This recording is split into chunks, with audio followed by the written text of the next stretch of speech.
So you want to get into making electronic dance music, but you're not sure what equipment you need to be able to do that. So in this video, what I'm going to do is break down what you do need, what you don't need, and I'm going to give you recommendations for different budgets. So stick around.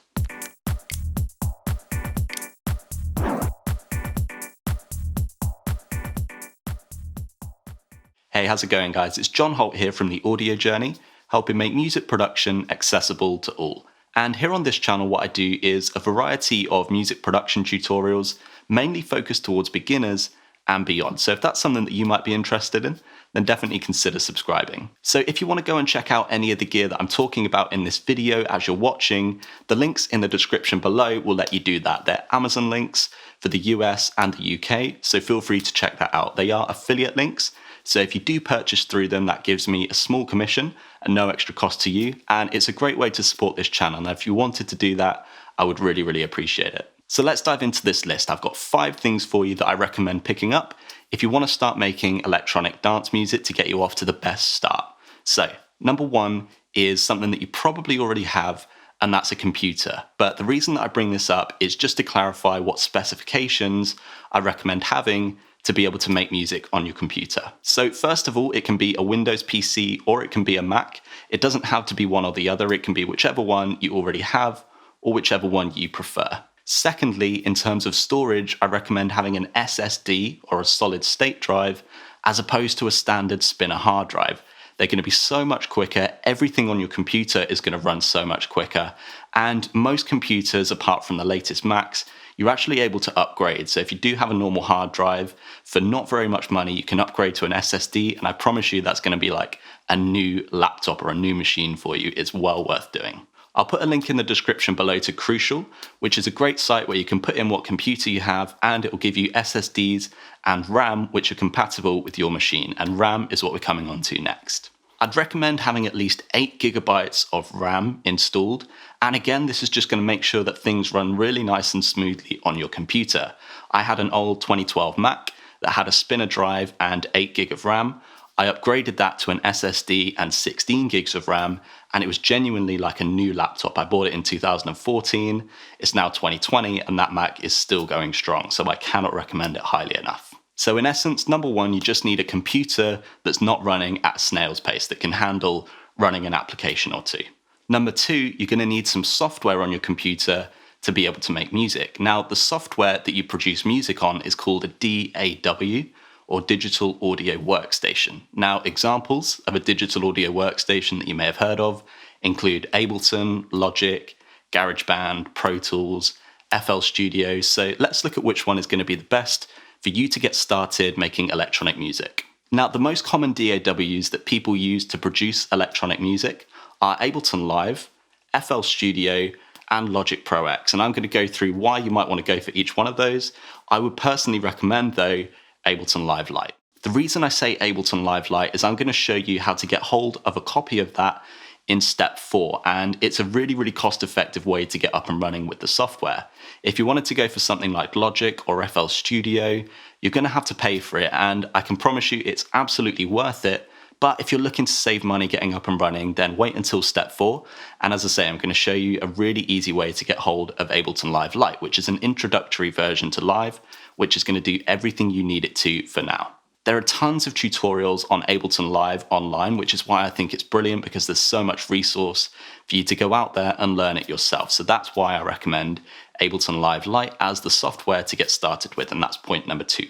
Number 3, you want a solid pair of music production headphones. The most common misconception from people getting into this, trying to make dance music, is that if they want to produce music that can be played out in clubs, if they want to produce music to be signed to labels, you have to be producing on a pair of speakers to be able to do that. And I can promise you that is absolutely not the case, and I'm going to tell you why. The first reason I don't recommend getting speakers for beginners is the cost. It's going to cost you between $300 and $400 or pounds at least to get up and running with 2 speakers and an audio interface, which you need to be able to plug the speakers in to your computer. So the cost is an initial barrier there. The second reason that I recommend going for headphones over speakers, especially when you're starting out, is that you can rely much more on the accuracy of the sound that's coming from your headphones than you can from what's coming from speakers in an untreated room. When you're trying to listen back to what you've made in Ableton Live, you're going to get a much more accurate representation of that listening on maybe £150 or $150 pair of headphones than you're going to get from a much more expensive, maybe $500, £500 speaker setup. And the main reason for that is when you're starting out, you're more than likely going to be having your speakers set up in an untreated room, or you're not going to have any acoustic treatment or panels up on the wall. Most rooms like this one that you can hear is really quite echoey, really quite reflective, and that absolutely wreaks havoc with what you're listening to in the room. If you walk from the front to the back of this room while there's music playing, there's such drastic differences, and you just can't rely on which one of those is going to be accurate. Whereas if you put headphones on, you can get really, really good quality headphones that are just going to give you really solid playback no matter whether you're outside, whether you're inside. It's not affected by the room at all. So you're going to get much more accurate playback. You're not going to annoy your neighbors or your housemates. Headphones is absolutely the way to go when you're getting started. So let's look at the headphones that I'd recommend. The Audio Technica ATH range is absolutely fantastic, and it covers a wide range of budgets. So you've got the Audio Technica ATH M30X, M40X, and M50X. Now these start at about $75 and go up to about $150 respectively. You can find US and UK Amazon links for these in the description below this video, so feel free to go and check those out. My personal recommendation though, based on the headphones that I've been using for the last 6 years, would be the Beyerdynamic DT770s in the 80 ohm version. In terms of sound quality, they are absolutely fantastic, and in terms of comfort, you can wear these things for like 3 or 4 hours and not know that you're wearing them. Unlike other pairs of headphones which are going to start to hurt after a while, these are an absolute dream to wear. Most of the parts are also replaceable, so if something gets a bit tatty, you can take it off, and Beyerdynamic have a store where you can just get new bits instead of having to buy a whole new pair. So if you pick up a pair of these, you're going to be really impressed with the sound quality, the comfort, and they're going to last for as long as you want them to. So if you can stretch to it, I think they're coming in at about $140 at the moment, or £110. This is going to be a really, really solid investment. I've had these for 6 years, and I could easily have them for another 6 years. They're still going strong, and I would really highly recommend them.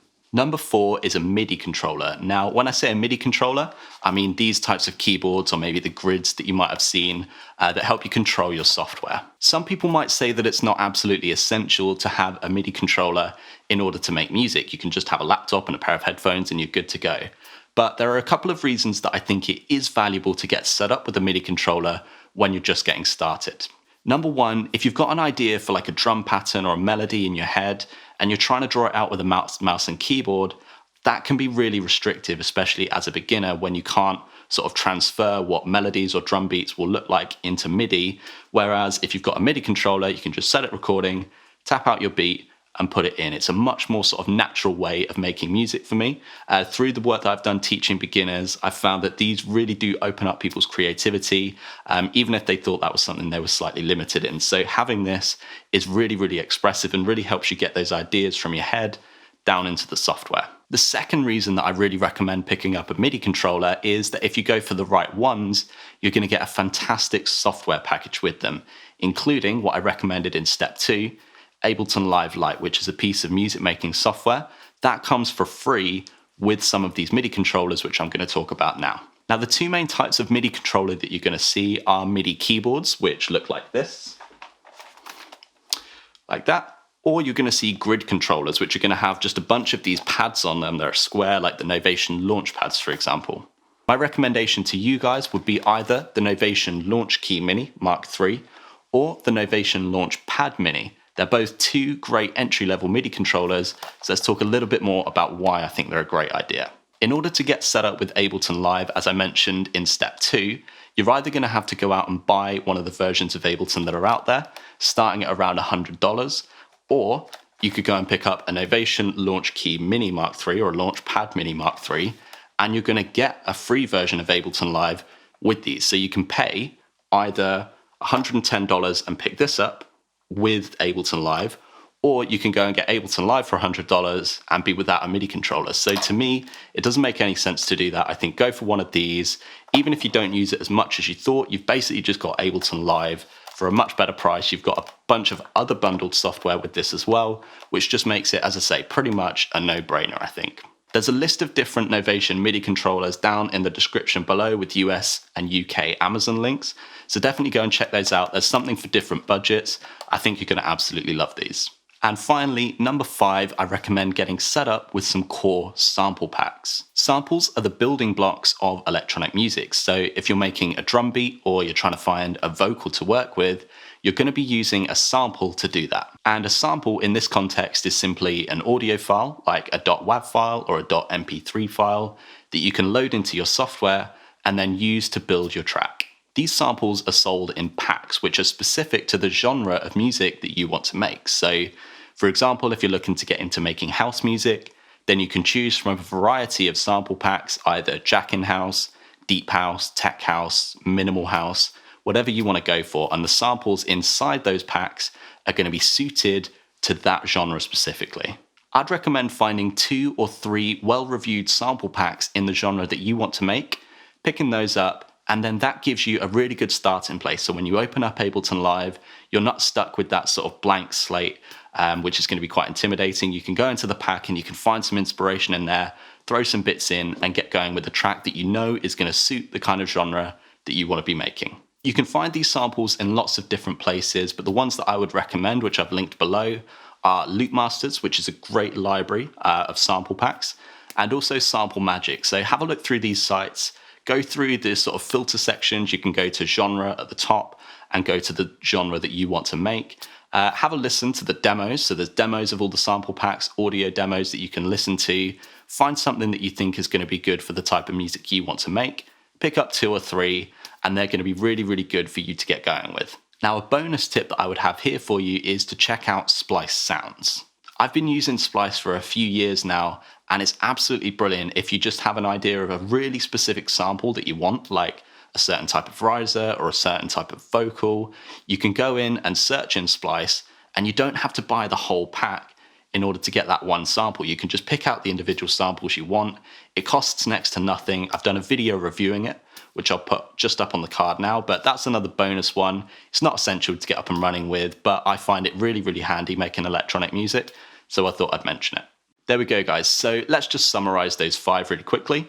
Number 1, a computer with half-decent specs, which I mentioned earlier. Number 2, a piece of software or a DAW. I'd recommend Ableton Live Lite, which comes with the launch keys and launchpads. Number 3, you're going to be looking to get set up with headphones, not speakers. So the Audio Technicas or the Beyerdynamics, which are all linked below, going to be a great place for you to start. Number 4, a MIDI controller, which is going to mean that making music is a lot more hands-on, and you get a great software package, including Ableton Live Lite. And number 5, get some good sample packs, which are the building blocks of electronic music, and you're never going to be stuck for inspiration. There we go, guys. I hope that's been helpful for you. And if you have any questions for me, then you can either comment below, or if you want a quicker answer, you can come to the Music Production Explained Facebook group, which I run, which I've got a link to in the description below. I do a live stream every Wednesday, and I'm active in the group every day to answer people's questions. So definitely head there if you want to have a chat about any of this. If you found this video helpful, then I'd really appreciate you dropping a like. That would be fantastic. And feel free to subscribe if you haven't already. Check out the other videos that are going to be around me on this card here. Hopefully there's going to be something of interest to you there. And I'll see you guys in the next video. Take care.